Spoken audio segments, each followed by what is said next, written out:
ನಮಸ್ಕಾರ ಸ್ನೇಹಿತರೆ, IPL ರಣಕಹಳೆ ಶುರುವಾಗಿದೆ.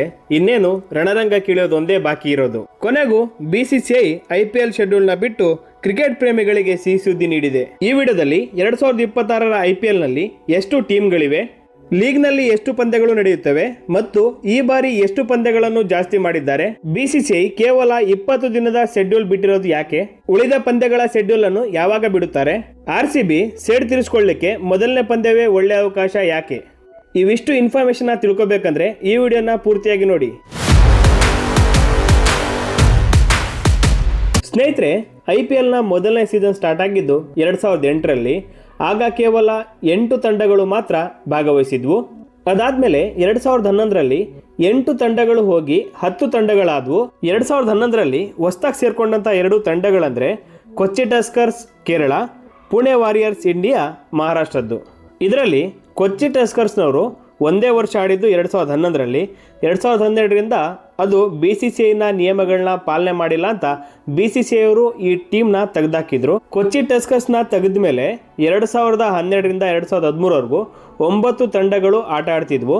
ಆದರೆ ಪುಣೆ ವಾರಿಯರ್ಸ್ ಇಂಡಿಯಾ ಟೀಮ್ನವರು ಹಣಕಾಸಿನ ಸಮಸ್ಯೆಯಿಂದ BCCIನಿಂದ ಇವರೇ ಹೊರಗಡೆ ಬರ್ತಾರೆ. ಮತ್ತೆ 2014ರಿಂದ 2021ವರೆಗೂ 8 ತಂಡಗಳು ಮಾತ್ರ IPLನಲ್ಲಿ ಇದ್ವು. ಆ 8 ತಂಡಗಳ ಜೊತೆಗೆ 2022ರಲ್ಲಿ 2 ತಂಡಗಳು ಹೊಸದಾಗಿ ಜಾಯ್ನ್ ಆದವು. ಯಾವುದಂದ್ರೆ ಗುಜರಾತ್ ಟೈಟನ್ಸ್ ಒಂದು, ಇನ್ನೊಂದು ಲಕ್ನೋ ಸೂಪರ್ ಜೈಂಟ್ಸ್. ಸದ್ಯಕ್ಕೆ 2022ರಿಂದ 2026ವರೆಗೂ 10 ತಂಡಗಳು IPLನಲ್ಲಿ ಭಾಗವಹಿಸ್ತಿದ್ದಾವೆ. ನಿಮ್ಮೆಲ್ಲರಿಗೂ ಗೊತ್ತಿರಂಗೆ 2025ರಲ್ಲಿ ಲೀಗ್ನಲ್ಲಿ 74 ಪಂದ್ಯಗಳು ನಡೆದಿದ್ವು. ಆದರೆ 2026ರಲ್ಲಿ ಲೀಗ್ನಲ್ಲಿ 84 ಪಂದ್ಯಗಳು ನಡೆಯುತ್ತವೆ. ಪ್ರತಿಯೊಂದು ಟೀಮು ಲೀಗ್ನಲ್ಲಿ 14 ಮ್ಯಾಚ್ಗಳನ್ನ ಆಡಬೇಕಾಗುತ್ತೆ. ಆ 14 ಮ್ಯಾಚಲ್ಲಿ 7 ಮ್ಯಾಚು ತನ್ನ ಹೋಮ್ ಗ್ರೌಂಡಲ್ಲಿರುತ್ತೆ, ಇನ್ನು 7 ಮ್ಯಾಚು ಬೇರೆಯವ್ರ ಹೋಮ್ ಗ್ರೌಂಡಲ್ಲಿ ಆಡಬೇಕಾಗುತ್ತೆ.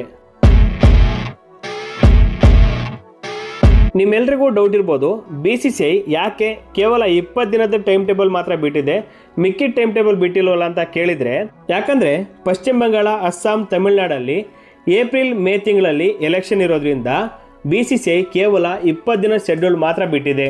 ಇನ್ನು ಉಳಿದಿರುವಂಥ ಮ್ಯಾಚ್ಗಳ ಟೈಮ್ ಟೇಬಲ್ ಯಾವಾಗ ಬಿಡ್ತಾರೆ ಅಂದರೆ, ಈ 3 ರಾಜ್ಯಗಳ ಎಲೆಕ್ಷನ್ ಆಗಬೇಕು, ಇಲ್ಲ ಈ 3 ರಾಜ್ಯಗಳ ಎಲೆಕ್ಷನ್ ಯಾವಾಗ ಅಂತ ಗೊತ್ತಾದರೆ ಎಲೆಕ್ಷನ್ ಇಲ್ದಿರೋ ದಿನ ನೋಡಿ ಮಿಕ್ಕಿದ ಮ್ಯಾಚ್ಗಳ ಟೈಮ್ ಟೇಬಲ್ನ ಫಿಕ್ಸ್ ಮಾಡ್ತಾರೆ.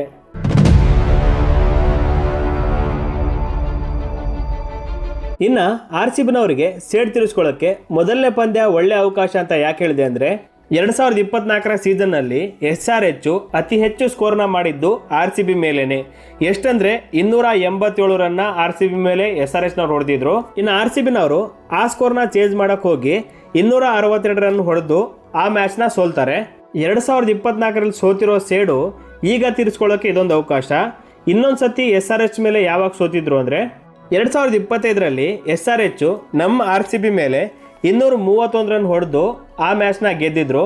ಆದರೆ RCB ಅದನ್ನು ಚೇಂಜ್ ಮಾಡೋಕ್ಕೆ ಹೋಗಿ ಕೇವಲ 189 ರನ್ ಮಾತ್ರ ಹೊಡೆದಿತ್ತು.